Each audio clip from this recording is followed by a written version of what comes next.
आसपास है 565 और फिलहाल मेरे ख्याल से वापस चलते हैं पार्लियामेंट और वहां पर आपको स्पीच शुरू होती हुई दिखेगी निर्मला सीतारमण जी की तरफ से। बहुत ही अहम और बहुत ही जबरदस्त स्पीच होने वाली है। बाजार बिल्कुल तैयार है। 150 अंकों पर आपको निफ्टी ट्रेड करता हुआ दिखेगा 13,790 पर। निफ्टी बैंक में आप लगभग 730 अंक की तेजी देख रहे हैं। तो शानदार मोमेंटम आपको बाजार में फिलहाल आता हुआ दिखा लोकसभा की कार्यवाही शुरू होने से पहले। आपको बोलने का मौका दूंगा बजट के बाद, माननीय वित्त मंत्री जी। Honourable speaker, I present the budget for the year 2021-2022. As introduction, Honorable Speaker, the preparation of this budget was undertaken in circumstances like never before. We knew of calamities that have affected a country or a region within a country. But what we have endured with COVID-19 through 2020 is sui generis. When I presented the budget 2020-2021, we could not have imagined that the global economy, already in throes of a slowdown, would be pushed into an unprecedented contraction. We could not have also imagined then that our people, as those in other countries, would have to endure the loss of near and dear ones and suffer hardships brought about due to a health crisis. The risk of not having a lockdown was far too high.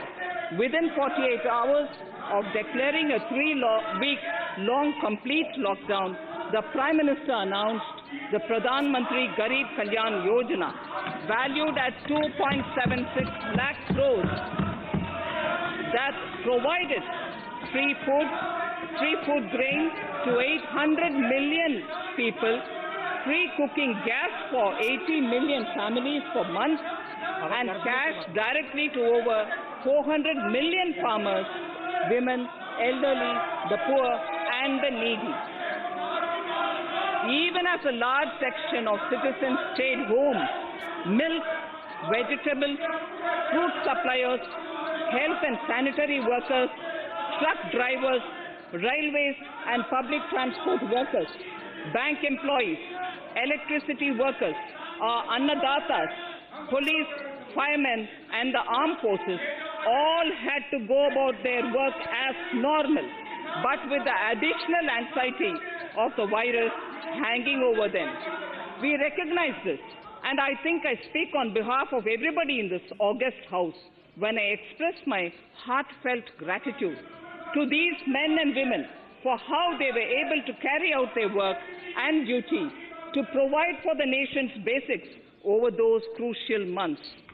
Speaker, sir, for public good, honorable members of parliament and members of legislative assemblies too offered their salaries. In May 2020, the government announced the Atmanirbhar Bharat package. To sustain the recovery further into the year, we also rolled out 2 more Atmanirbhar packages, 2 and 3. Total financial impact of all the Atmanirbhar Bharat packages, including measures taken by the RBI, was estimated to be about 27.1 lakh crores, which amounts to more than 13% of our GDP. As a government, we kept a watch on the situation and were proactive in our responses. The government, led by the Prime Minister, stretched its resources to deliver for most vulnerable sections of our society, the poorest of the poor, the Dalits, the tribals, the elderly, the migrant workers, and our children. The Pradhan Mantri Garib Kalyan Yojana, the 3 Atmanirbhar packages, and announcements made later were like 5 mini budgets in themselves. The Atmanirbhar packages accelerated our pace of structural reforms, redefinition of MSMEs, commercialization of the mining sector, agriculture and labor reforms, privatization of public sector undertakings, one nation, one ration card, production-linked incentive schemes are some of the notable reforms carried out during this period. faceless income tax assessment, DBT, and financial inclusion are the others. Today, India has 2 vaccines available and has begun medically safeguarding not only her own citizens against COVID-19, but also those of 100 or more countries. It is added comfort to know that 2 or more vaccines are also expected soon. Honorable Prime Minister launched the vaccination drive by crediting and thanking our scientists. We are ever grateful for the strength and rigor of their efforts. Having said that, we are all reminded time and again that our fight against COVID-19 continues into 2021. Now, just as it happened after the 2 world wars, there are signs that the political, economic, and strategic relations in the post-COVID world are changing. This moment in history is the dawn of a new era, one in which India is well poised to truly be the land of promise and hope. I borrow the words of Rabindranath Tagore. Faith is the bird that feels the light and sings when the dawn is still dark. Faith is the bird that feels the light and sings when the dawn is still dark. In this spirit, I can't help but recall the joy that we as cricket-loving nation felt after the Team India's recent spectacular success in Australia. It has reminded us of all the qualities that we as a people, particularly our youth, epitomize of having abundant promise and the unsuppressed thirst to perform and to succeed. Today, data shows that India now has one of the lowest death rate of 112 per million population and one of the lowest active cases of about 130 per million. This has laid the foundation to the revival we are seeing now in the economy. This budget will be the first of this new decade. This budget will also be a digital budget, and that has happened with all your support. So far, only 3 times has a budget followed a contraction in the economy. All such contractions earlier were as a result of situations typical to India. This time, the contraction in our economy is due to a global pandemic, just like in several other countries. Having said that, I want to confidently state that our government is fully prepared to support and facilitate the economy's reset. This budget provides every opportunity for our economy to raise and capture the pace that it needs for a sustainable growth. 2021 is the year of many important milestones for our history. I mention a few of these.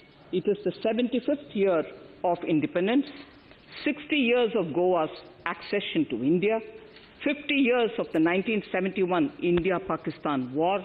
It will be the year of the 8th census of independent India. It will also be India's turn at the BRICS presidency, the year for our Chandrayaan-3 mission, and the Haridwar Mahakumbh.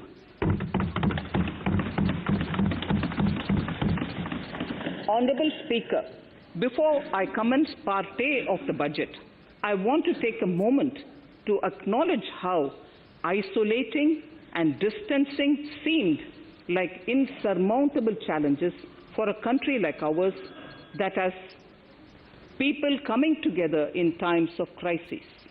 It hurts us in many ways. I bow my head in respect to every citizen for the endurance shown in facing what was an undeniably a tough year for all our physical and mental well-being. Part A. In Part A, I wish to lay a vision for Atmanirbhar Bharat. Atmanirbhar Bharat or Atmanirbharta is not a new idea. Ancient India was largely self-reliant and equally a business epicenter of the world. Atmanirbhar Bharat is an expression of the 130 crore Indians who have full confidence in their capabilities and skills. We are already part of international groupings such as the G20 and the BRICS, the Coalition for Disaster Resilient Infrastructure, and the International Solar Alliance are realities today due to India's efforts. The proposals in Part A will further strengthen the sankalp of nation first, doubling farmers' income, strong infrastructure, healthy India, good governance, opportunities for youth, education for all, women empowerment, and inclusive development, among others. Additionally, also on the path to fast implementation are the 13 promises we had made in the budget of 2015-16, which were to materialize during the Amrit Mahotsav of 2022 on the 75th year of our independence. They too resonate with the vision of Atmanirbharta. The budget proposals for 21-22 rest on 6 pillars: health and well-being, physical and financial capital and infrastructure, inclusive development for aspirational India, reinvigorating human capital, innovation and R&D, and as 6th, minimum government and maximum governance. I now move to talking about the first pillar, health and well-being. Even at the outset, I would like to say that the investment on health infrastructure in this budget has increased substantially. Progressively, as institutions absorb more, we shall commit more. Taking a holistic approach to health, we focus on strengthening 3 areas: preventive, curative, and well-being. Health systems. A new centrally sponsored scheme, PM Atmanirbhar Swasth Bharat Yojana, will be launched with an outlay of about 64,180 crores over 6 years. This will develop capacities of primary, secondary, and tertiary care health systems, strengthen existing national institutions, and create new institutions to cater to detection and cure of new and emerging diseases.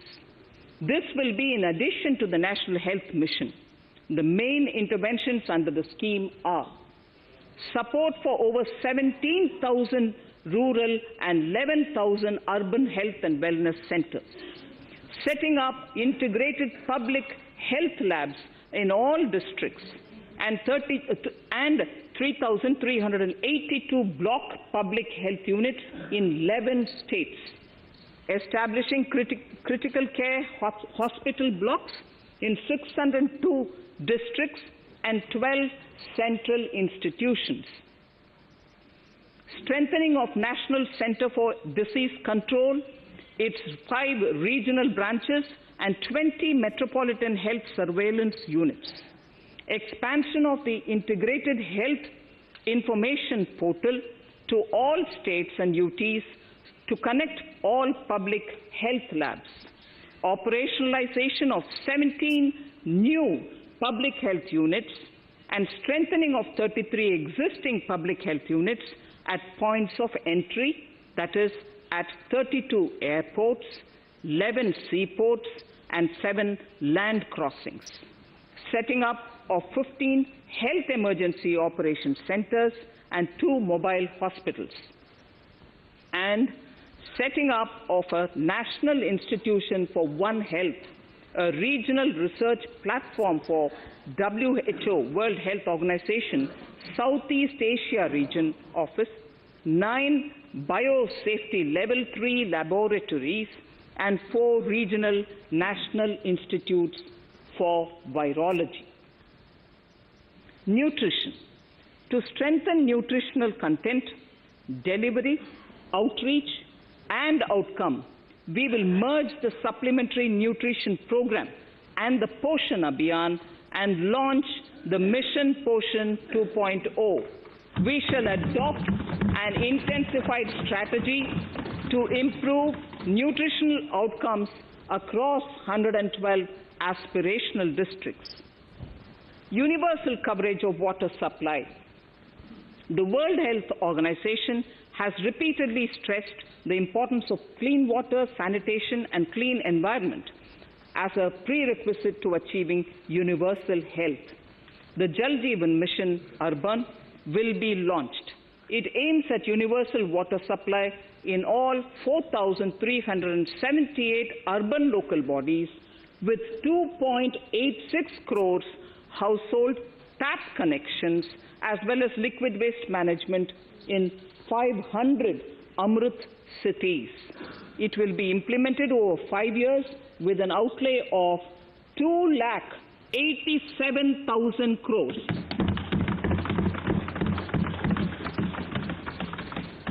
Swachh Bharat and Swasth Bharat.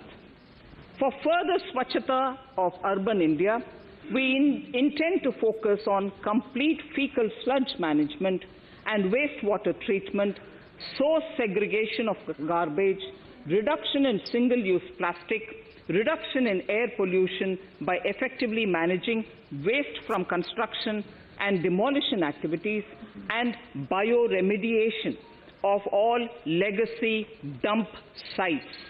The Urban Swachh Bharat Mission 2.0 will be implemented with a total financial allocation of 1,41,678 crores over a period of 5 years from 2021. Clean air. To tackle the burgeoning problem of air pollution, I propose to provide an amount of 2,217 crores of rupees for 42 urban centers with a million-plus population in this budget. Scrapping policy.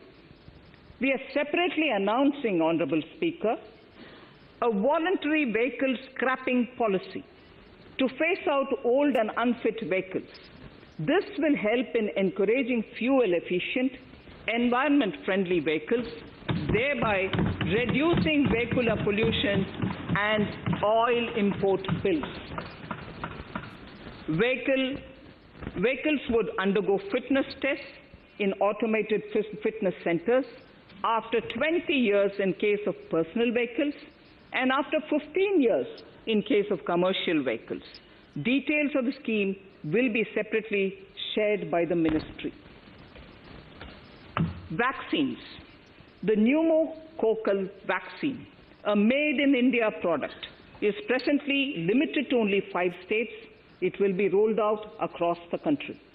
This will avert more than 50,000 child deaths annually.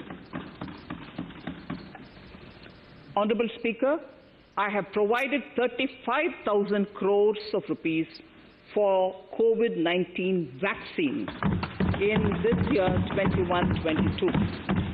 I am committed to provide further funds if required.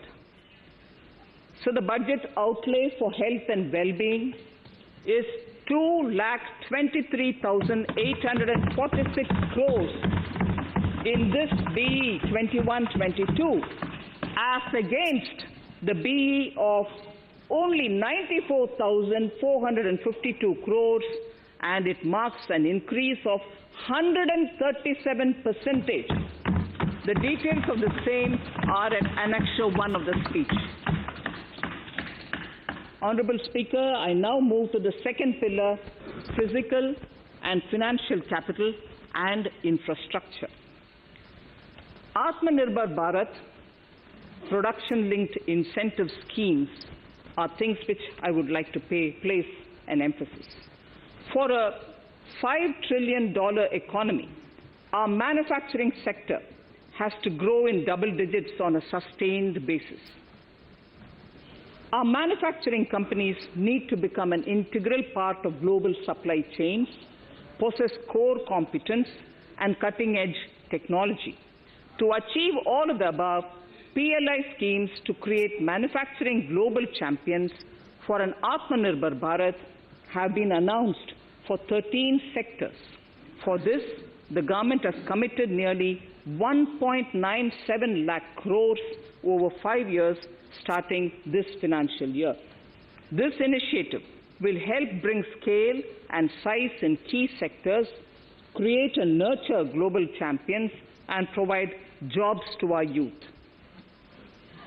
Textiles. To enable the textile industry to become globally competitive, attract large investments, and boost employment generation, a scheme of Mega Investment Textiles Park will be launched in addition to the PLI scheme.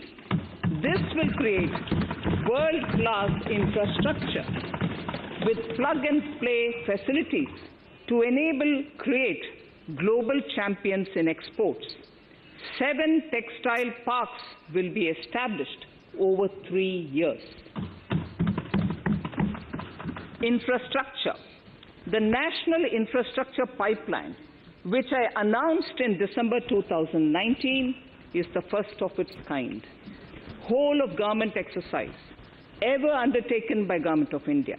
The NIP was launched with 6,835 projects. The project pipeline has now expanded to 7,400 projects. Around 217 projects worth rupees 1.10 lakh crores under some key infrastructure ministries have been completed. The NIP is a specific target which this government is committed to achieving over the coming years. It will require major increase in funding from both the government and the financial sector. In this budget, I propose to take concrete steps to do this in 3 ways. Firstly, by creating the institutional structures. Secondly, by a big thrust on monetizing assets. And thirdly, by enhancing the share of capital expenditure in central and state budgets. Infrastructure needs long-term debt financing. A professionally managed development financial institution is necessary to act as a provider, enabler, and catalyst for infrastructure financing. Accordingly, I shall introduce a bill to set up a development financial institution. I have provided a sum of 20,000 crore rupees to capitalize this institution. The ambition is to have a lending portfolio of at least 5 lakh crores for this DFI within 3 years' time. Debt financing of InvITs and rates by foreign portfolio investors will be enabled by making suitable amendments in the relevant legislations. This will further ease access of finance to InvITs and rates, thus augmenting funds for infrastructure and real estate sectors. Asset monetization. Monetizing operating public infrastructure. Monetizing operating public infrastructure assets is a very important financing option for new infrastructure construction. A national monetization pipeline of potential brownfield infrastructure assets will be launched. An asset monetization dashboard will also be created for tracking the progress and to provide visibility to investors. Some important measures in the direction of monetization are National Highways Authority of India and the PGCIL each have sponsored one InvIT that will attract international and institutional investors.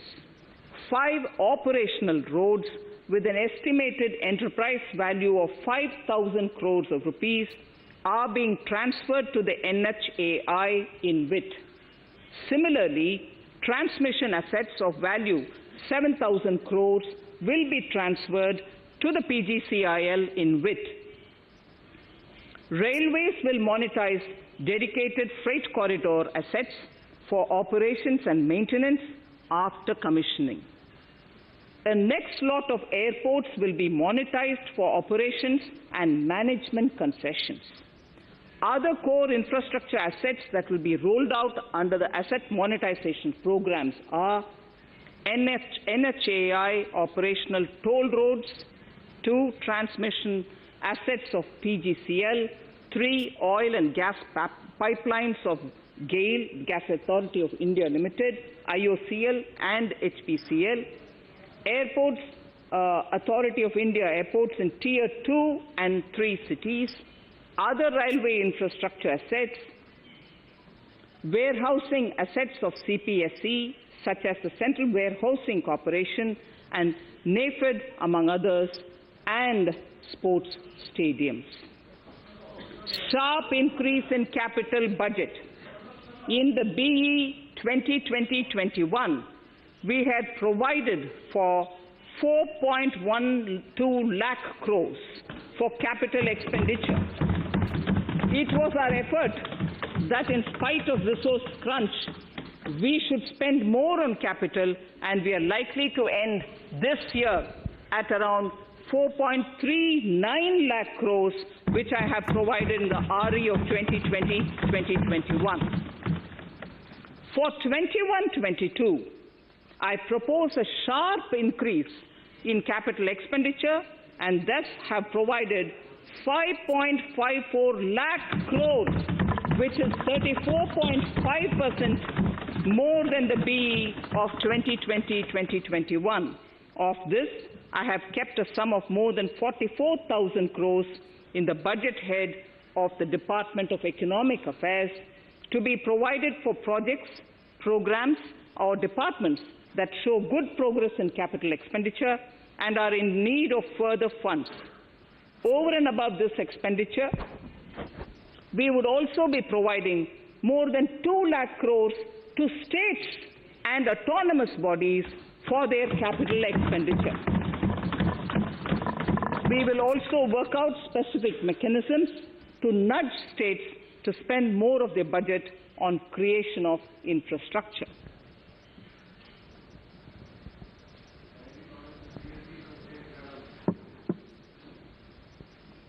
Roads and highways infrastructure.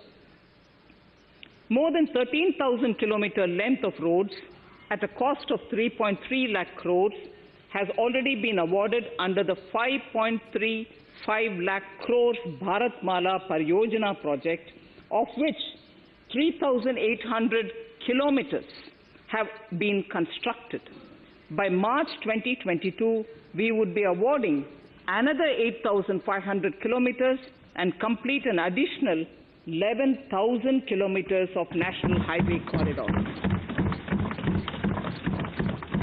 To further augment road infrastructure, more economic corridors are also being planned. Some are 3,500 kilometers of national highway works in the state of Tamil Nadu at an investment of 1.03 lakh crores. These include Madurai-Kollam corridor, Chittoor-Tachur corridor, and construction will start next year. Second, 1,100 kilometers of national highway works in the state of Kerala at an investment of 65,000 crores, including 600 kilometer section of Mumbai-Kanyakumari corridor in Kerala. Third, 675 kilometers of highway works in the state of West Bengal at a cost of 25,000 crores, including upgradation of existing road Kolkata-Siliguri.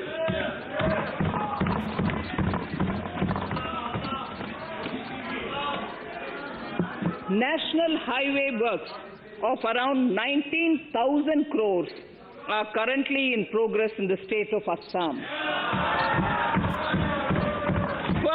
worth of more than 34,000 crores, covering more than 1,300 kilometers of national highways, will be undertaken in the state in the coming 3 years.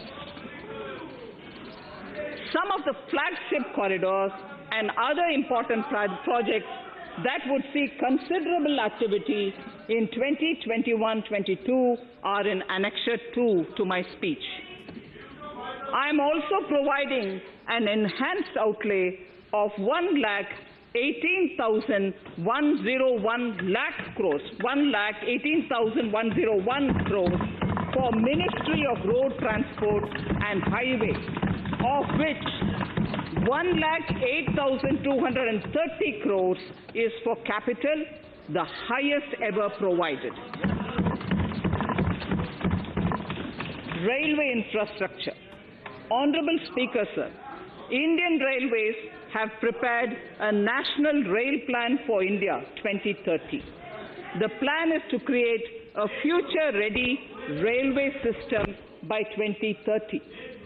Bringing down the logistic costs for an industry is at the core of our strategy to enable Make in India. It is expected that Western Dedicated Freight Corridor and Eastern Dedicated Freight Corridor will be commissioned by June 2022. The following additional initiatives are also proposed.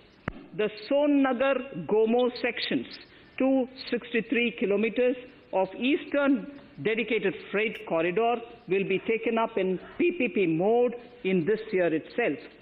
Gomo-Dankuni section of 274.3 kilometers will be also taken up shortly in short succession. We will undertake future dedicated freight corridor projects, namely East Coast Corridor from Kharagpur to Vijayawada, East-West Corridor from Bhusaval to Kharagpur to Dankuni, and North-South Corridor from Itarsi to Vijayawada. Detailed project reports will be undertaken in the first phase. Broad gauge route kilometers, RKM as I referred to, electrified is expected to reach 46,000 kilometers, 46,000 RKM. That is 72% by end of 2021 from 41,548 RKMs on 1st October 2020. 100% electrification of broad gauge routes will be completed by December 2023.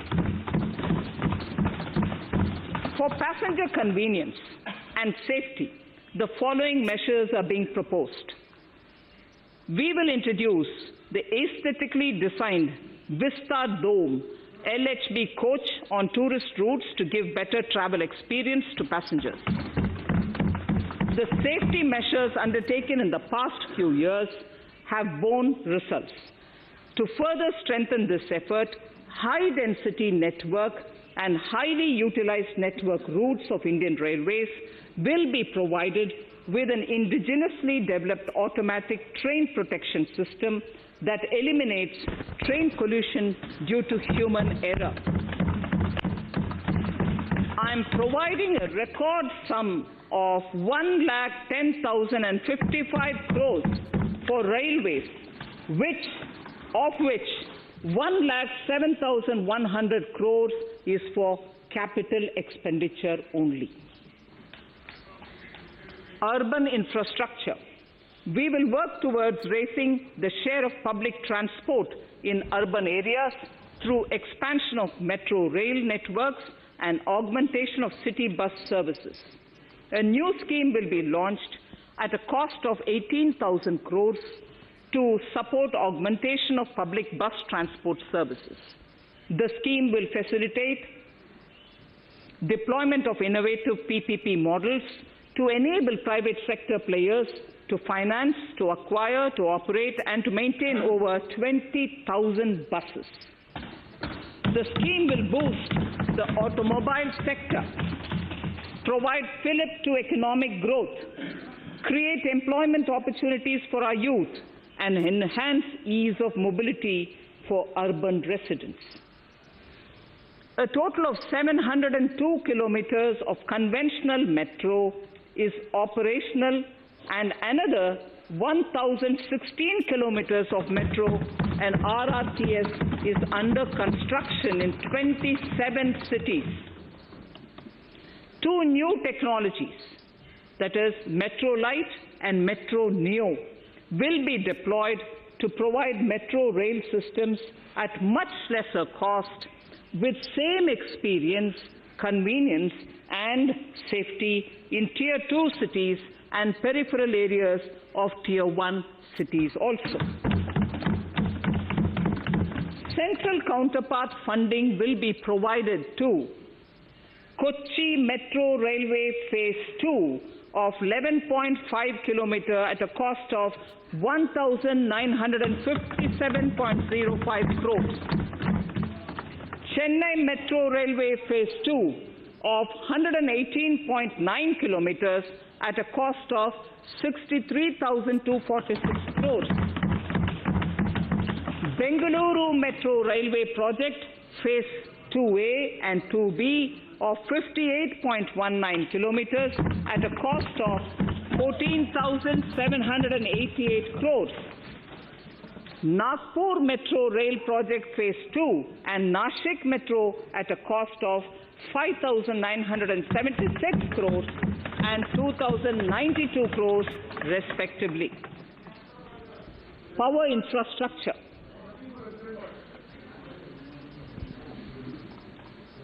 The past 6 years have seen a number of reforms and achievements in power sector. We have added 139 gigawatts of installed capacity, connected an additional 2.8 crore households, and added 1.41 lakh circuit kilometers of transmission lines. The distribution companies across the country are monopolies, either government or private. There is a need to provide choice to the consumers by promoting competition. A framework will be put in place to give consumers alternatives to choose from among more than one distribution companies. I read that sentence again. A framework will be put in place to give consumers alternatives to choose from among more than one distribution company. The viability of distribution companies is a serious concern. A revamped, reforms-based, results-linked power distribution sector scheme will be launched with an outlay of 3,05,984 crores over 5 years. The scheme will provide assistance to DISCOMs for infrastructure creation, including prepaid smart metering, feeder separation, upgradation of systems, etc., tied to financial improvements. Prime Minister, while speaking at the third reinvestment conference in November 2020, had announced plans to launch a comprehensive national hydrogen energy mission. It is now proposed to launch a hydrogen energy mission in 2021-22 for generating hydrogen from green power sources. Ports, shipping and waterways. Major ports will be moving from managing their operational services on their own to a model where a private partner will manage it for them. For the purpose, 7 projects worth more than 2,000 crores will be offered by the major ports on private-public partnership mode in FY 21-22. A scheme for promoting flagging of merchant ships in India will be launched by providing subsidy support to Indian shipping companies in global tenders floated by ministries and CPSCs. An amount of 1,624 crores will be provided over 5 years. This initiative will enable greater training and employment opportunities for Indian seafarers, besides enhancing Indian companies' share in global shipping. India has enacted Recycling of Ships Act in 2019 and acceded to the Hong Kong International Convention. Around 90 ship recycling yards at Alang in Gujarat have already achieved HKC compliant certificates. Efforts will be made to bring more ships to India from Europe and Japan. Recycling capacities of around 4.5 million light displacement ton LDT will be doubled by 2024. This is expected to generate an additional 1.5 lakh jobs for our youth. Petroleum and natural gas. Our government has kept fuel supplies running across the country without interruption during the COVID-19 lockdown period. Taking note of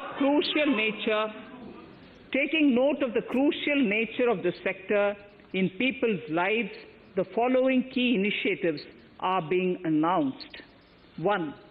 Ujjwala scheme, which has benefited 8 crore households, will be extended to cover 1 crore more beneficiaries. We will add 100 more districts in next 3 years to the city gas distribution network. A gas pipeline project will be taken up in the Union Territory of Jammu and Kashmir. An independent gas transport system operator will be set up for facilitation and coordination of booking of common carrier capacity in all natural gas pipelines on a non-discriminatory open access basis. Financial capital. I propose to consolidate the provisions of the SEBI Act 1992, Depositories Act 1996, Securities Contracts Regulation Act 1956, and Government Securities Act 2007 into a rationalized single securities markets code. The government would support the development of a world-class fintech hub at the GIFT Ifsc. To instill confidence amongst the participants in corporate bond market during times of stress and to generally enhance secondary market liquidity, it is proposed to create a permanent institutional framework. The proposed body would purchase investment-grade debt securities both in the stressed and normal times and help in the development of the bond market.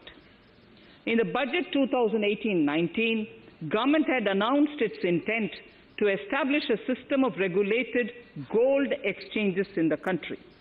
For the purpose, SEBI will be notified as the regulator, and Warehousing Development and Regulatory Authority will be strengthened to set up a commodity market ecosystem arrangement, including vaulting, assaying, logistics, etc., in addition to warehousing. Towards investor protection, I propose to introduce an investor charter as a right of all financial investors across all financial products. To give a further boost to the non-conventional energy sector, I propose to provide additional capital infusion of 1,000 crores to Solar Energy Corporation of India and 1,500 crores to Indian Renewable Energy Development Agency. I propose to amend the Insurance Act 1938 to increase the permissible FDI limit from 49% to 74% in insurance companies and allow foreign ownership and control with safeguards. Under the new structure, the majority of directors on the board and key management persons would be resident Indians with at least 50% of directors being independent directors and specified percentage of profits being retained as general reserve. Stressed asset resolution by setting up a new structure. The high level of provisioning by public sector banks of their stressed assets calls for a measure to clean up the bank books. An asset reconstruction company limited, an asset management company would be set up to consolidate and take over the existing stressed debt and then manage and dispose of the assets to alternative investment funds and other potential investors for eventual value realization. Recapitalization of PSB. To further consolidate the financial capital capacity of PSBs, further recapitalization of 20,000 crores is proposed in 21-22. Deposit insurance. Last year, government had approved an increase in the deposit insurance cover from 1 lakh rupees to 5 lakhs for bank customers.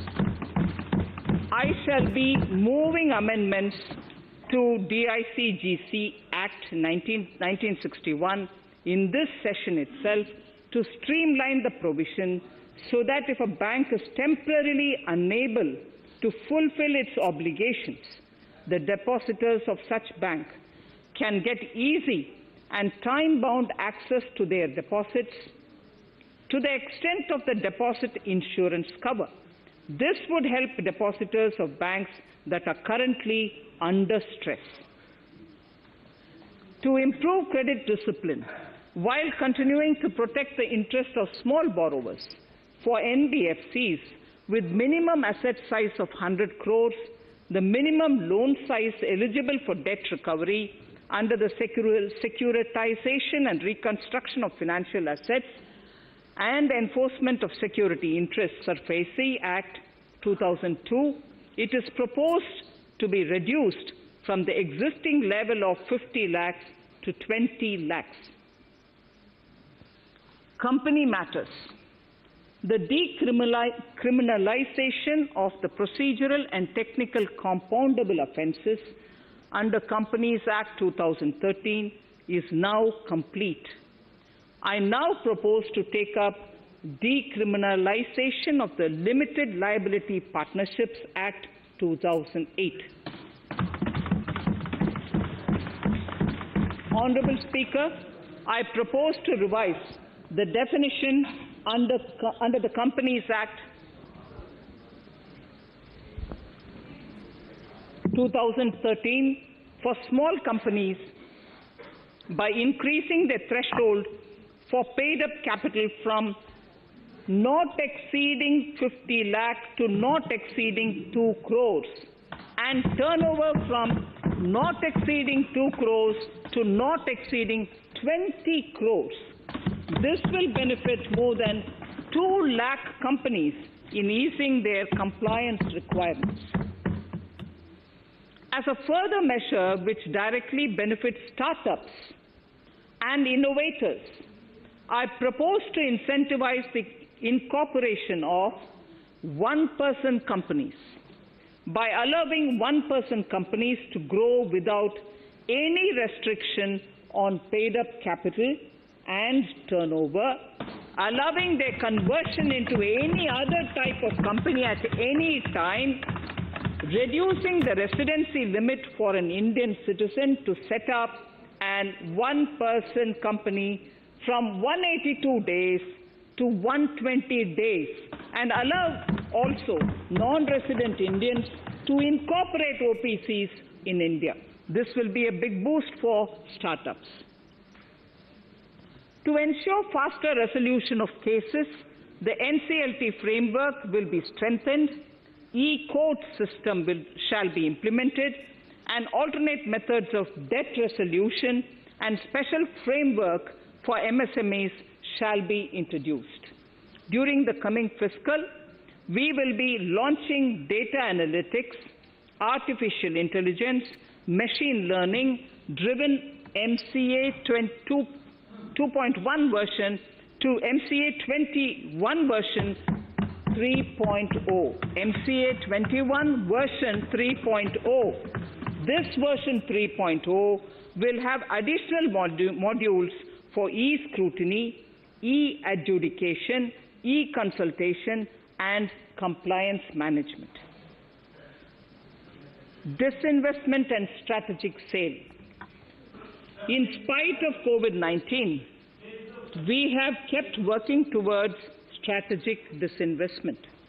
A number of transactions, namely BPCL, Air India, Shipping Corporation of India, Container Corporation of India, IDBI Bank, Bharat Earth Movers Limited, Pawan Hans, Neelachal Ispat Nigam Limited, among others, would be completed in 21-22.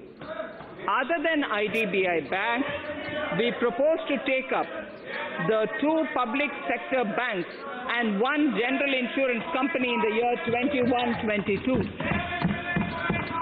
This would require legislative amendments, and I propose to introduce the amendments in this session itself. In 21-22, we would also bring the IPO of LIC, for which I am bringing the requisite amendments in this session itself. In the Atmanirbhar package, I had announced that we will come out with a policy of strategic disinvestment of public sector enterprises. I'm happy to inform the House that the government has the government has approved the said policy. The policy provides a clear roadmap for disinvestment in all non-strategic and strategic sectors. We have kept 4 areas that are strategic, where bare minimum CPSEs will be maintained and rest privatized. In the remaining sectors of all CPSEs will be privatized. The main highlights of the policy are mentioned in Annexure 3. To fast forward the disinvestment policy, I'm asking NITI to work out on the next list of centre public sector companies that would be taken up for strategic disinvestment. To similarly incentivize states to take to disinvestment of their public sector companies, we will work out an incentive package of central funds to states. Idle assets will not contribute to Atmanirbhar Bharat. The non-core assets largely consist of surplus land with government ministries and departments and public sector enterprises. Monetizing of land can either be by way of direct sale or concession, or by similar means. This requires special abilities, and for this purpose, I propose to use a special purpose vehicle in the form of a company that would carry out this activity. In order to ensure timely completion of closure of sick or loss-making CPSEs, we will introduce a revised mechanism that will ensure timely closure of such units. I have estimated 1,75,000 crores as receipts from disinvestment in BE 21-22.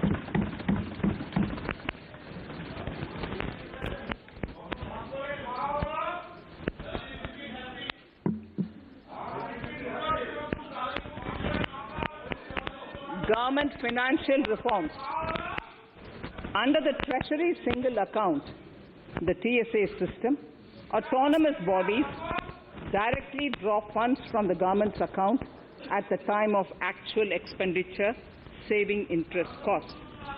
We will extend the TSA system for universal application from 21-22.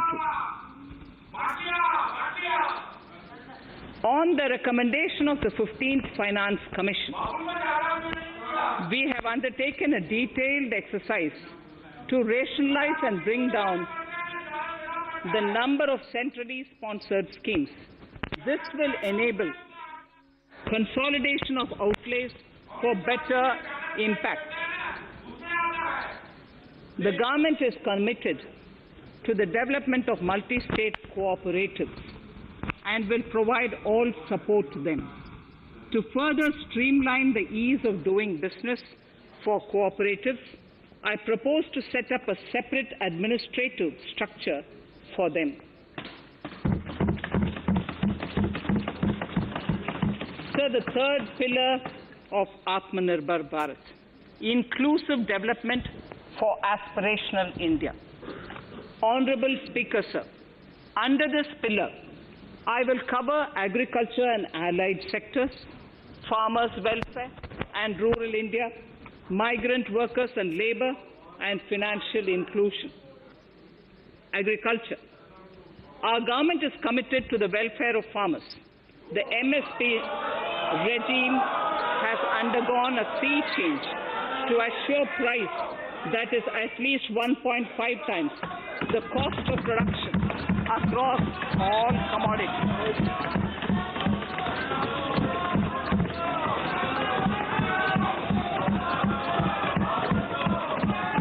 The procurement has also continued to increase at a steady pace. This has resulted in increase in payment to farmers substantially. In case of wheat, a total amount paid to farmers in 2013-14. Honorable Speaker, sir, the data that I give now is important for all honorable members to kindly hear. In case of wheat, the total amount paid to farmers in 2013-14 was 33,874 crores. In 2019-20, it was 62,802 crores. And even better, Honorable Speaker, in 2020-2021, this amount paid to farmers was 75,060 crores.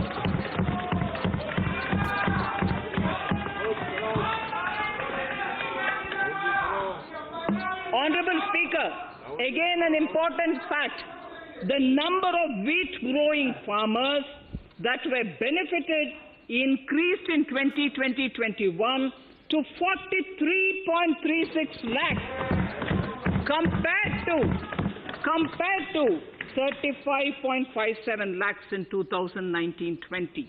That much of an increase within 1 year. For paddy, again an important data. For paddy, the amount paid in 2013-14 was 63,928 crores. In 2019-20, this increased to 1,41,930 crores. Even better, in 2020-2021,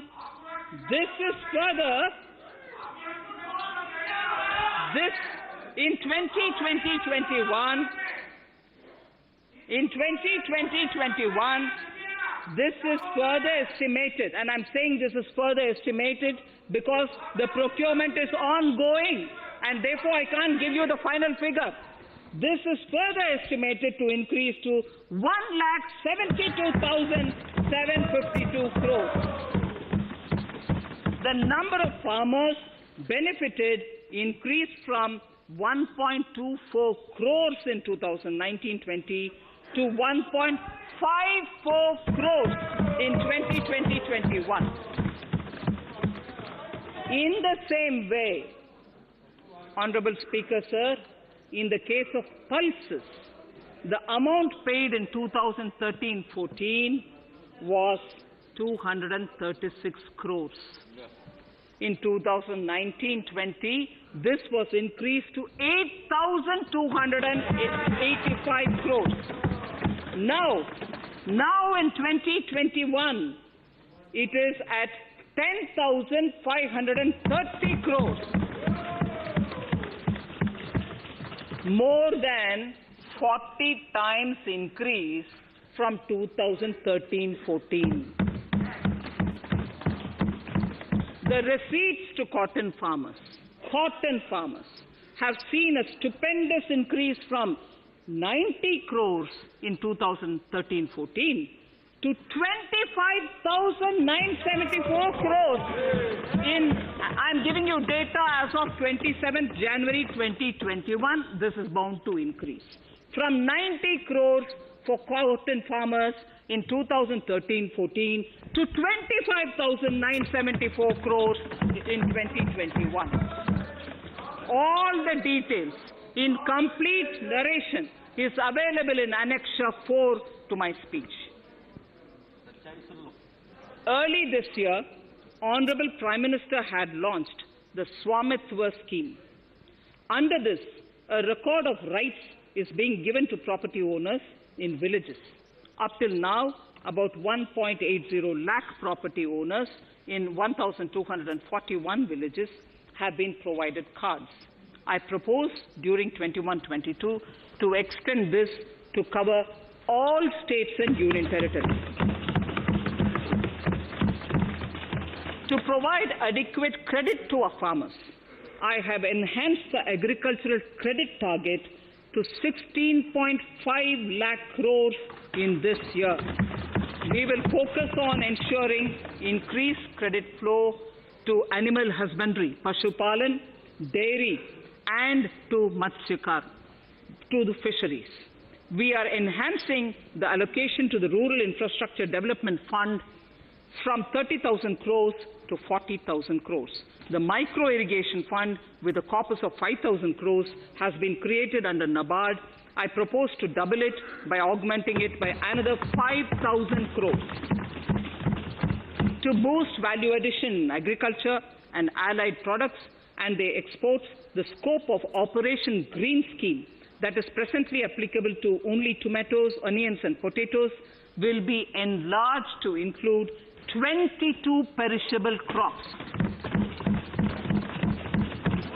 Around 1.68 lakh crore farmers, around 1.68 crore farmers are registered, and 1.14 lakh crores of rupees trade value has been carried out through e-NAMs, the National Agricultural Market. Keeping in view the transparency and the competitiveness that e-NAM has brought into the agricultural market, 1,000 more mandis will be integrated with e-NAM. Honorable Speaker, sir, with all this, the Agricultural Infrastructure Fund would be made available to the APMCs for augmenting their infrastructure facilities.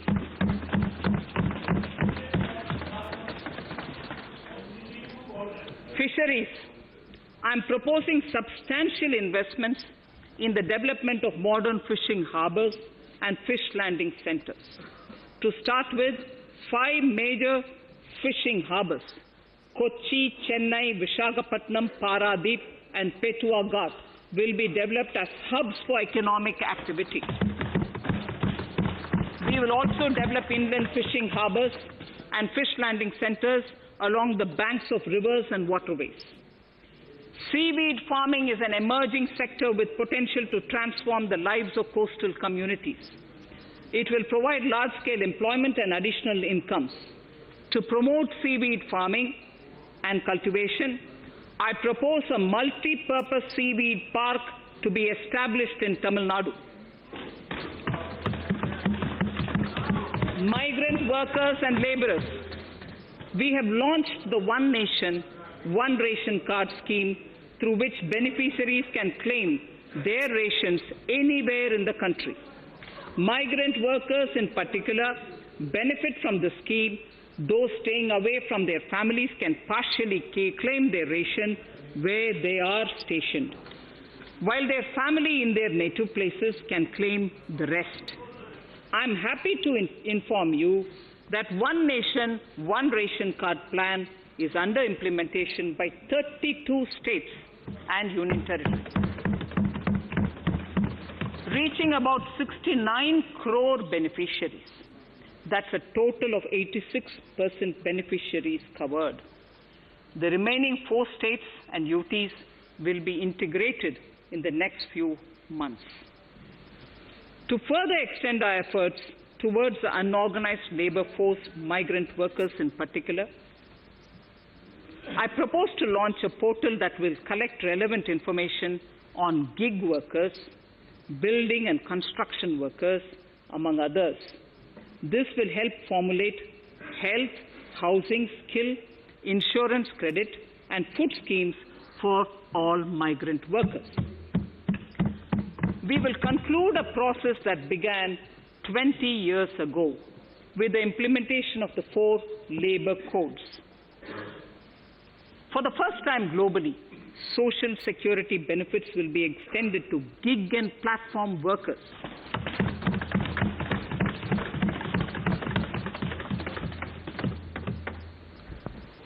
Minimum wages will apply to all categories of workers, and they will all be covered by the Employees State Insurance Corporation. Women will be allowed to work in all categories and also in the night shifts with adequate protection. At the same time, compliance burden on employers will be reduced with a single registration and licensing and online returns. Financial inclusion. To further facilitate credit flow under the scheme of Stand Up India for the scheduled castes and scheduled tribes and also women, I propose to reduce the margin money requirement from 25% to 15% only, and to also include loans for activities in allied sectors in allied activities in agriculture. We have taken a number of steps to support the MSME sector. In this budget, I have provided 15,700 crores to this sector, more than double of the last year's BE. Honorable Speaker, sir, I now go to the 4th pillar, reinvigorating human capital. The national education policy announced recently has had good reception. In school education, more than 15,000 schools will be qualitatively strengthened to include all components of the national education policy. They shall emerge as exemplar schools in their regions, hand-holding and mentoring other schools to achieve the ideals of policy. 100 new Sainik schools will be set up in partnership with NGOs, private schools, and states. Higher education. In Budget 2019-20, I had mentioned about the setting up of a higher education commission in India. We would be introducing the legislation this year to implement the same. It will be an umbrella body having 4 separate vehicles for standard setting, accreditation, regulation, and funding. Many of our cities have various institutions, universities, and colleges supported by the Government of India. Hyderabad, for example, has about 40 major institutions.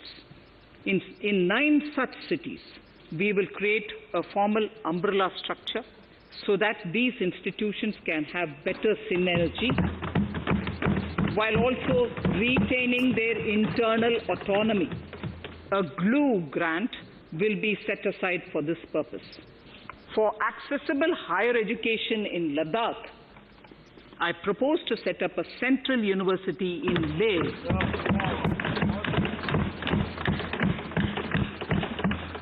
The other important projects to be taken up as a part of the NEP are listed in Annexure 5. Scheduled caste and scheduled tribes welfare. We have set ourselves a target of establishing 750 Eklavya model residential schools in our tribal areas. I propose to increase the unit cost of each such school from 20 crores, which is what it is now, to 38 crores, and for hilly and difficult areas to 48 crores. This would help creating robust infrastructure facilities for our tribal students. We have revamped the post-metric scholarship scheme for the welfare of scheduled caste students. I have also enhanced the central assistance in this regard. We are allotting 35,219 crores for 6 years till 25-26 to benefit 4 crore scheduled caste students. Skilling. In 2016, we had launched the National Apprenticeship Promotion Scheme. The government proposes to amend the Apprenticeship Act with a view to further enhancing apprenticeship opportunities for our youth. We will realign the existing scheme of National Apprenticeship Training Scheme for providing post-education apprenticeship training of graduates and diploma holders in engineering. Over 3,000 crores will be provided for this purpose. An initiative is underway, Honorable Speaker, in partnership with the United Arab Emirates to benchmark skill qualifications, assessment and certification, accompanied by the deployment of certified workforce. We also have a collaborative intertraining program between India and Japan to facilitate transfer of Japanese industrial and vocational skills, techniques, and knowledge. We will take forward this initiative with many more countries also.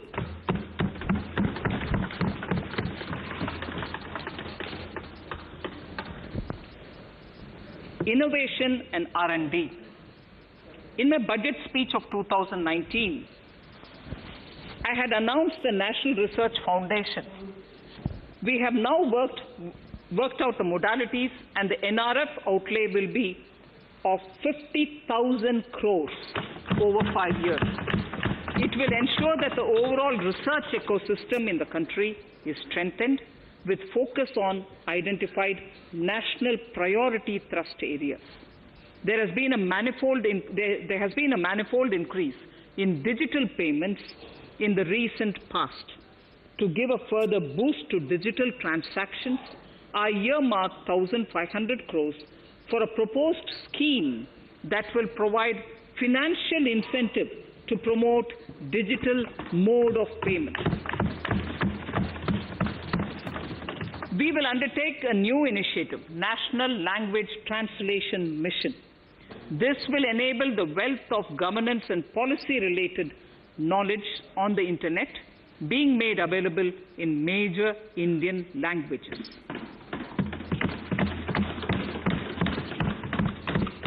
The new Space India Limited, a PSU, under the Department of Space, will execute the PSLV CS-51 launch, carrying the Amazonia satellite from Brazil, along with a few smaller Indian satellites. As part of the Gaganyaan mission activities, 4 Indian astronauts are being trained on generic spaceflight aspects in Russia. The first unmanned launch is slated for December 2021.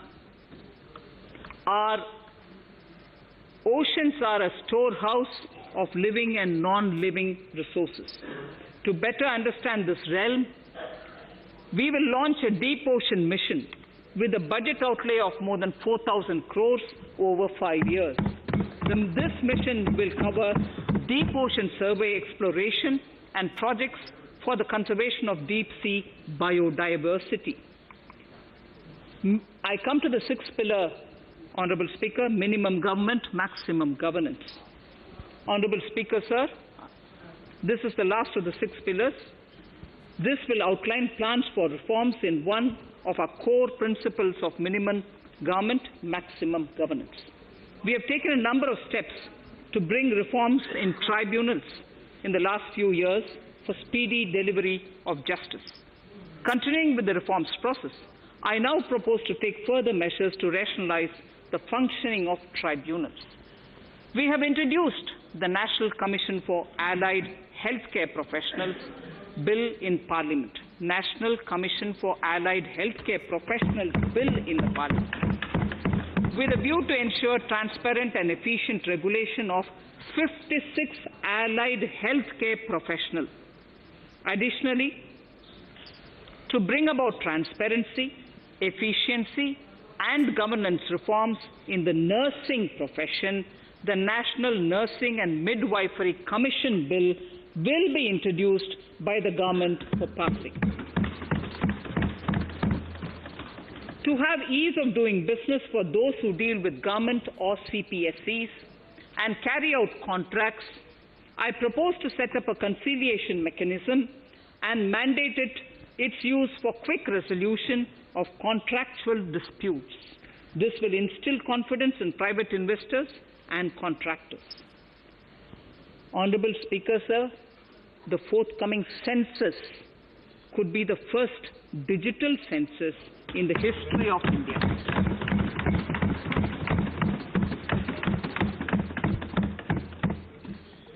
For this monumental milestone-marking task, I have allocated 3,768 crores in this year, 21-22. Honorable Speaker, Goa is celebrating the Diamond Jubilee year of the state's liberation from Portuguese rule. From the Government of India's side, I propose to grant 300 crores to the Government of Goa for the celebration. I propose to provide 1,000 crores for the welfare of tea workers, especially women and children in Assam and West Bengal. A special scheme will be devised for the same.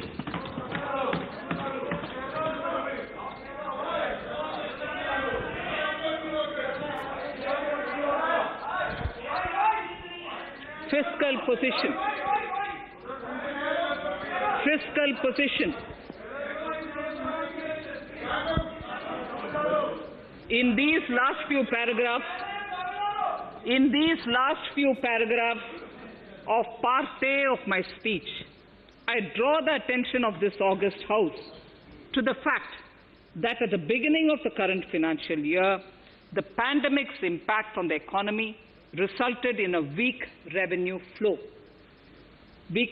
inflow.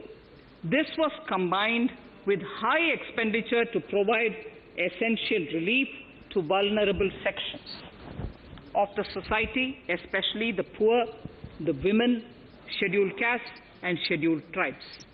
Unlike many other countries, we opted for a series of medium-sized packages during the pandemic so that we could calibrate and target our response according to the evolving situation.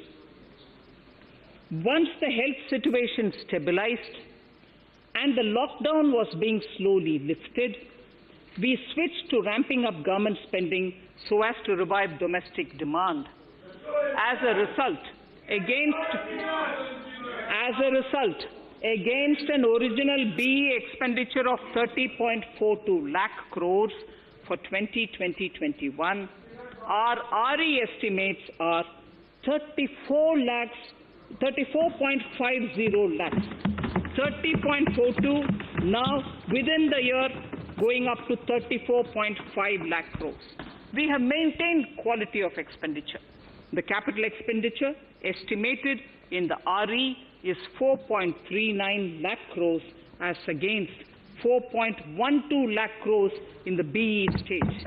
So the beginning of the year we had marked only 4.12 lakh, whereas it is 4.39 lakh crores as we end the year. Fiscal deficit in RE 2020-2021 is pegged at 9.5% of the GDP. Fiscal deficit in RE 2020-2021 is pegged at 9.5% of GDP. We have funded this through government borrowings, multilateral borrowings, small saving funds, and short-term borrowings. We would need another 80,000 crores, for which we would be approaching the market in these 2 months. We would be needing another 80,000 crores, for which we would be approaching the markets in these 2 months. To ensure that the economy is given the required push, our BE estimates for expenditure in 21-22 are 34.83 lakh crores. This includes 5.54 lakh crores as capital expenditure, an increase of 34.5% over the BE figure of 2020-2021. The fiscal deficit in BE 21-22 is estimated to be 6.8% of the GDP. The gross borrowing from the market for the next year would be around 12 lakh crores. We plan to continue with our path of fiscal consolidation and intend to reach the fiscal deficit level below 4.5% of the GDP by 2025-2026, with a fairly steady decline over the period. We hope to achieve the consolidation by first increasing the buoyancy of tax revenue through improved compliance, and secondly, by increased receipts from monetization of assets, including public sector enterprises and land. The Contingency Fund of India is being proposed to be augmented. The Contingency Fund of India is being proposed to be augmented from 500 crores to 30,000 crores through finance bill. In accordance with the views of the 15th Finance Commission, we are allowing a normal ceiling of net borrowing for the states at 4% of GSDP for the year 21-22.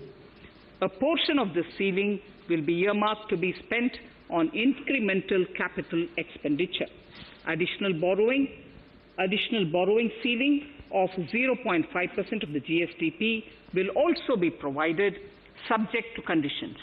States will be expected to reach a fiscal deficit of 3% of GSDP by 2023-24, as recommended by the 15th Finance Commission. In the July 2019-20 budget, I introduced the Statement 27 on extra budgetary resources. It disclosed the borrowings of the government agencies that went towards funding Government of India schemes and whose repayment burden was on the government. In my 2020-21 budget, I enhanced the scope and coverage of that statement by including the loans provided by government to the FCI, the Food Corporation of India. Taking a step further in this direction, I propose to discontinue the NSSF loan to FCI for food subsidy, and accordingly, budget provisions have been made in RE 2020-21 and in the BE 2021-22. The extra budgetary resource details are at Annexure 6. We know that the FRBM Act mandates fiscal deficit of 3% of GDP to be achieved by 31st March 2020-2021. The effect of this year's unforeseen and unprecedented circumstances has necessitated the submission of a deviation statement under Sections 4 of Subclause 5 and Section 7, Subclause 3b of the FRBM Act, which I am laying on the table of the House as part of the FRBM documents. Towards achieving central government fiscal deficit along the broad path that I have already indicated, I will be introducing an amendment to the FRBM Act. Honorable Speaker, on the 9th of December 2020, the 15th Finance Commission submitted its final report covering the period 2021 to 2026 to the Rashtrapati Ji. The government has laid the Commission's report along with the explanatory memorandum in the Parliament, retaining the vertical shares of the states at 41%. We recognize our commitment to fiscal federalism and propose, therefore, to adhere to this recommendation. Jammu and Kashmir in the 14th Finance Commission was entitled to get devolution being a state. Now the funds of the UTs of Jammu Kashmir and Ladakh would be provided by the centre. I have also provided on the Commission's recommendation 1,18,452 crores as revenue deficit grant to 17 states in 21-22, as against 74,340 crores to 14 states in 2020-21. Honorable Speaker, I would now move to Part B of my speech.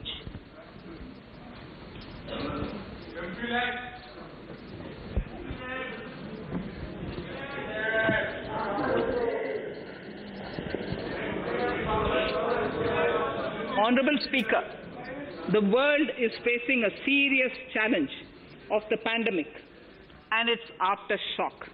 In these trying times, when many economies are struggling to revive, our people and our industry have exhibited remarkable resilience.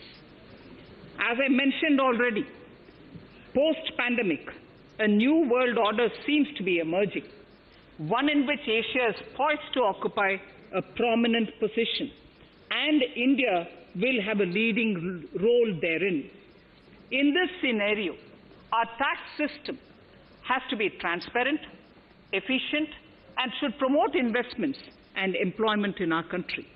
At the same time, it should put minimum burden on our taxpayers. I borrow the words of Thiruvalluvar, the saint. Yetralum, Eatalum, Kathalum, Katha Vaguthalum, Nalla Valladarasu. A king or a ruler is the one who creates and acquires wealth, protects and distributes it for common good.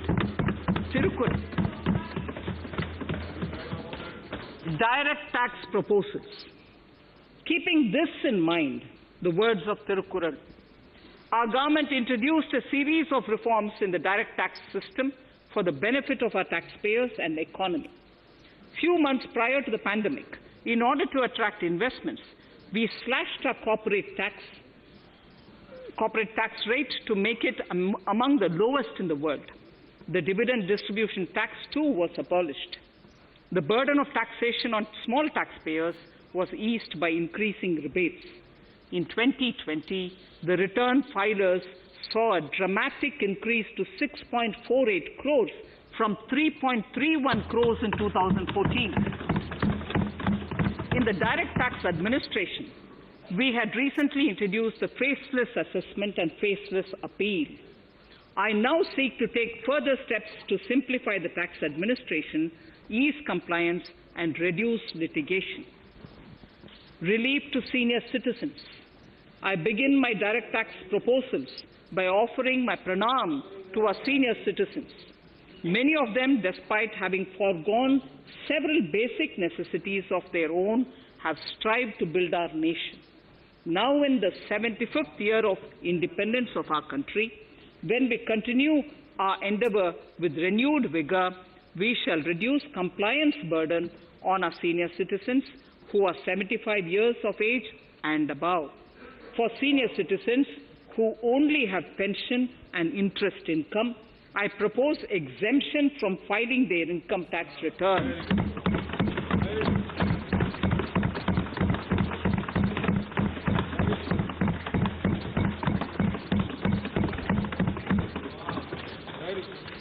The paying bank will deduct the necessary tax on their income. Reduction in time for income tax proceedings. This is a very key announcement if you are asking. Honorable Speaker, presently an assessment can be reopened up to 6 years and in serious tax fraud cases for up to 10 years. As a result, taxpayers have to remain under uncertainty for a very long time. I therefore propose to reduce this time limit for reopening of assessments to 3 years from the present 6 years.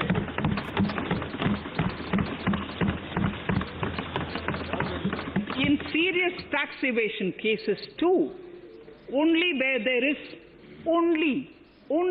there is evidence of concealment of income of 50 lakh or more in a year. In serious tax evasion cases too, only where there is evidence of concealment of income of 50 lakh or more in a year can the assessment be reopened up to 10 years.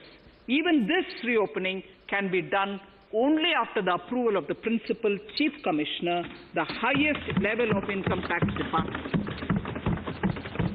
Setting up the Dispute Resolution Committee. Honorable Speaker, it has been the resolve of this government to reduce litigation, which mars the present taxation system. The government came out with the Direct Taxation Vivad Se Vishwas scheme to give taxpayers an opportunity to settle long-pending disputes and be relieved to further strain on their time and resources. The response from taxpayers has been the best ever, as over 110,000 taxpayers have already opted to settle tax disputes of over 85,000 crores under the scheme. To further reduce litigation for small taxpayers, I propose to constitute a dispute resolution committee for them, which will be faceless to ensure efficiency, transparency, and accountability. Anyone with a taxable income up to 50 lakh and disputed income up to 10 lakh shall be eligible to approach the committee. Faceless IT-AT. For ease of compliance and to reduce discretion, we are committed to make the taxation processes faceless. The government has already introduced faceless assessment and appeal this year. The next level of income tax appeal is the Income Tax Appellate Tribunal. I now propose to make this tribunal faceless. We shall establish a national faceless Income Tax Appellate Tribunal Center. All communication between the tribunal and the appellant shall be electronic. Where personal hearing is needed, it shall be done through video conferencing. Relaxations to NRI. When non-resident Indians return to India, they have issues with respect to their accrued incomes in their foreign retirement accounts. This is usually due to mismatch in taxation period. They also face difficulties in getting credit for Indian taxes in foreign jurisdictions. I propose to notify rules for removing their hardship of double taxation. Exemption from audit. Currently, if your turnover exceeds 1 crore, you have to get your accounts audited.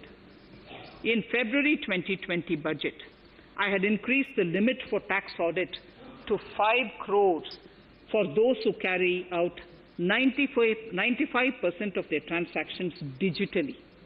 To further incentivize digital transactions and to reduce compliance burden, I propose to increase this limit for tax audit for such persons from 5 crores to 10 crores. Relief for dividend. In the previous budget, I had abolished the dividend distribution tax in order to incentivize investment. Dividend was made taxable in the hands of shareholders. Now, in order to provide ease of compliance, I propose to make dividend payment to rate and InvIT exempt from TDS. Further, as the amount of dividend income cannot be estimated correctly by the shareholders for paying advance tax, I propose to provide that advance tax liability on dividend income shall arise only after the declaration or payment of dividend. Also, for the foreign portfolio investors, I propose to enable deduction of tax on dividend income at lower treaty rate. Attracting foreign investment into infrastructure sector. In the last budget, for attracting foreign investment in the infrastructure sector, we had granted 100% tax exemption, subject to certain conditions, to foreign sovereign wealth funds and pension funds on their income from investment in Indian infrastructure. We have noticed that few of such funds are facing difficulties in meeting some of the conditions. In order to ensure that a large number of funds invest in India, I propose to relax some of these conditions relating to prohibition on private funding, restriction on commercial activities, and direct investment in infrastructure.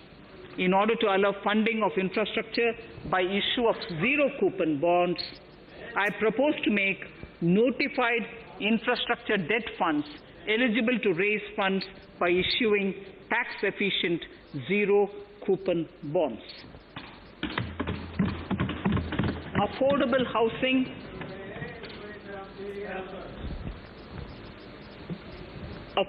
housing and rental housing.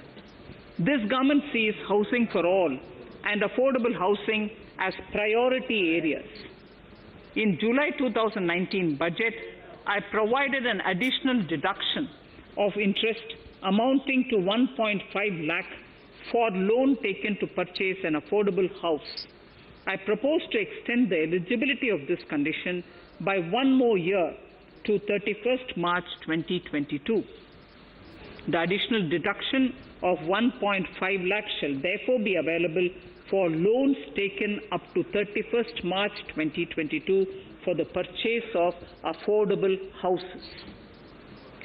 Further, to keep up the supply of affordable houses, I propose that the affordable housing projects can avail a tax holiday for 1 more year till 31st March 2022. These are available now for projects also. We are committed to promote supply of affordable rental housing for migrant workers. For this, I propose to allow tax exemption for notified affordable rental housing projects. Tax incentives to IFSC. As I mentioned in Part A of this speech, the government is committed to making the International Financial Services Center in Gift City a global financial hub. In addition to the tax incentives already provided, I propose to include, among others, tax holiday for capital gains for aircraft leasing companies, tax exemption for aircraft lease rentals paid to foreign lessors, tax incentive for relocating foreign funds in the IFSC, and to allow tax exemption to the investment division of foreign banks located in the IFSC. Pre-filling of returns. Honorable Speaker, in order to ease compliance for the taxpayer, details of salary income, tax payments, TDS, etc., already come pre-filled in income tax returns. To further ease filing of returns, details of capital gains from listed securities, dividend income, and interest from banks, post office, etc., will also be now pre-filled. Relief to small trusts. We hope to reduce compliance burden on small charitable trusts running educational institutions and hospitals. So far, there is a blanket exemption to such entities whose annual receipt does not exceed 1 crore of rupees. I now propose to increase this amount to 5 crores. Labor welfare. We have noticed that some employers deduct the contribution of employees toward provident funds, superannuation funds, and other social security funds, but do not deposit these contributions within the specified time. For these employees, this means a loss of interest or income. In cases where an employer later becomes financially unviable, non-deposit results in a permanent loss for the employees. In order to ensure that employees' contributions are deposited on time, I reiterate that the late deposit of employees' contribution by the employer will not be allowed as deduction to the employer.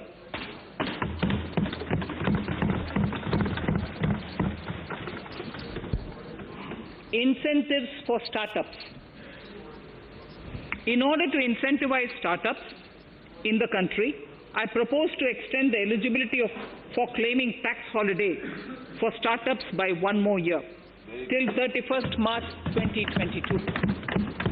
Further, in order to incentivize funding for the startups, I propose to extend the capital gains exemption for investment in startups by 1 more year till 31st March 2022. Sir, I now come to indirect tax proposals, GST. Before I come to my indirect tax proposals, I would like to appraise the House on GST. The GST is now 4 years old, and we have taken several measures to further simplify it. Some of the measures include nil return through SMS, quarterly return and monthly payment for small taxpayers, electronic invoice system, validated input tax statements, pre-filled editable GST return, and staggering of returns filing. The capacity of GST and system has also been enhanced. We have also deployed deep analytics and artificial intelligence to identify tax evaders and fake billers and launched special drives against them. The results speak for themselves. We have made record collections in the last few months. The GST Council has painstakingly thrashed out thorny issues. As chairperson to the Council, I want to assure this House that we shall take every possible measure to smoothen the GST further and to remove anomalies such as inverted duty structure. Custom duty rationalization. Our custom duty policy should have the twin objective of promoting domestic manufacturing and helping India get on to global value chain and export better. The thrust now has to be on easy access to raw materials and exports of value-added products. Towards this, last year, we started overhauling the customs duty structure, eliminating 80 outdated exemptions.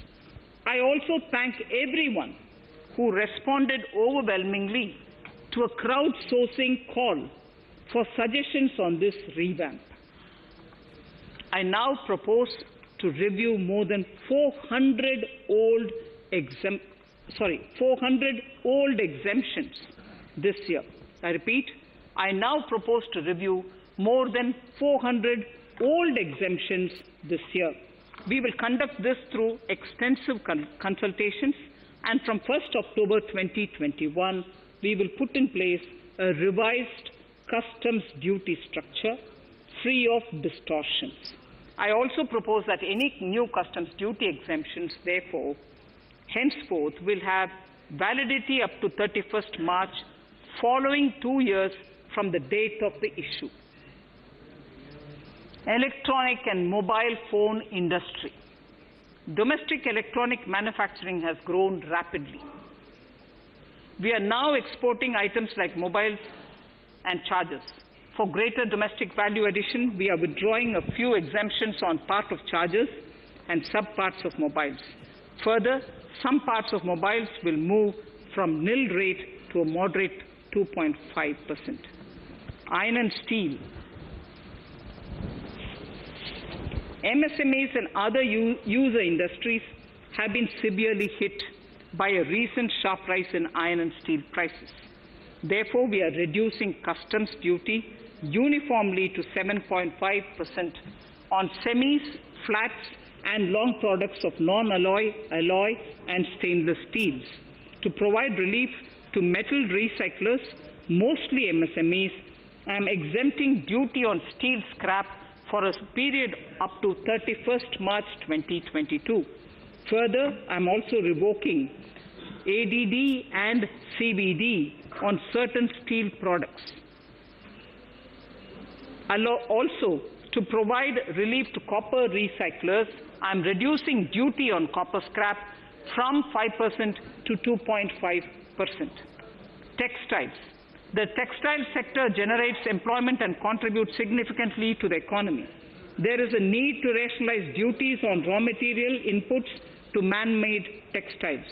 We are now bringing nylon chain on par with polyester and other man-made fibers.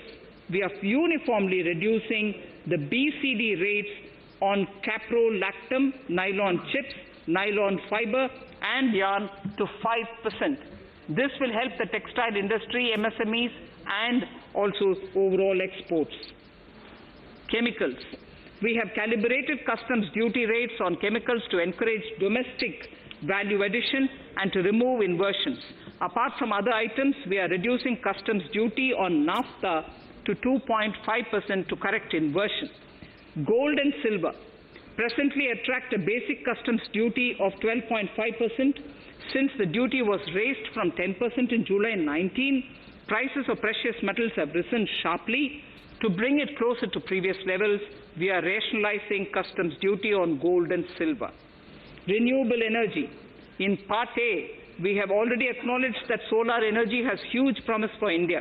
To build up domestic capacity, we will notify a phased manufacturing plan for solar cells and solar panels.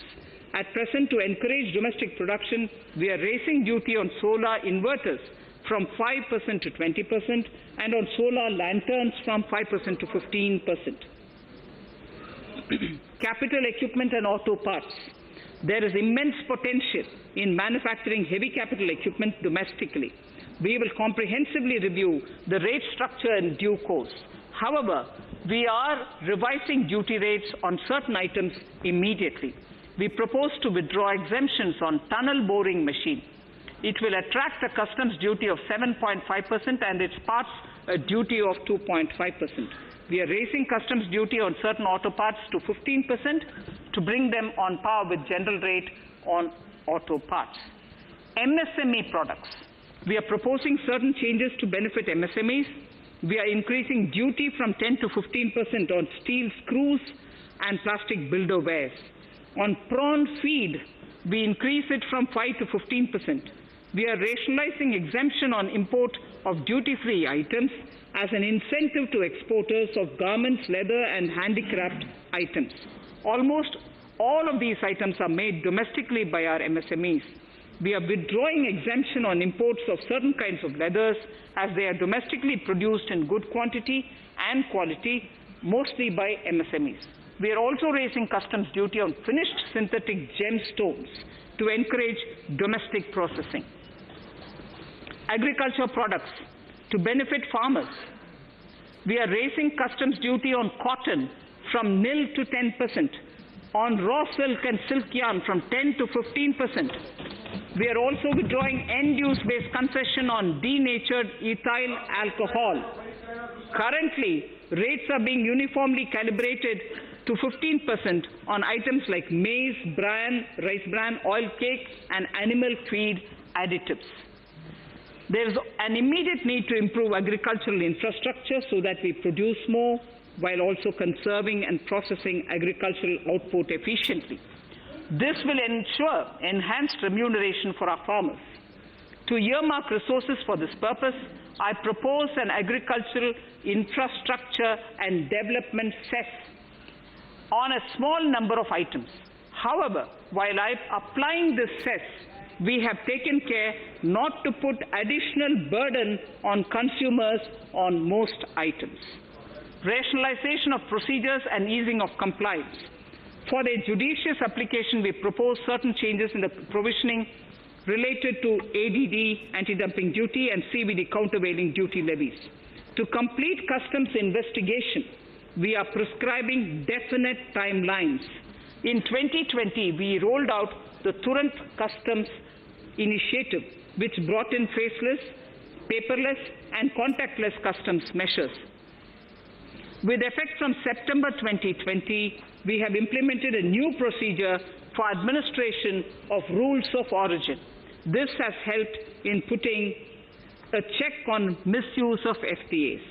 The specific details of direct and indirect tax changes proposed are listed in the annexure to my speech. Honorable Speaker, sir, with these words, I commend the budget to this august House. Thank you.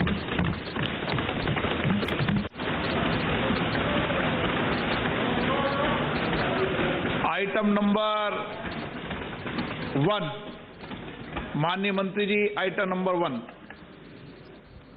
Sorry, I don't have it with me. के सामने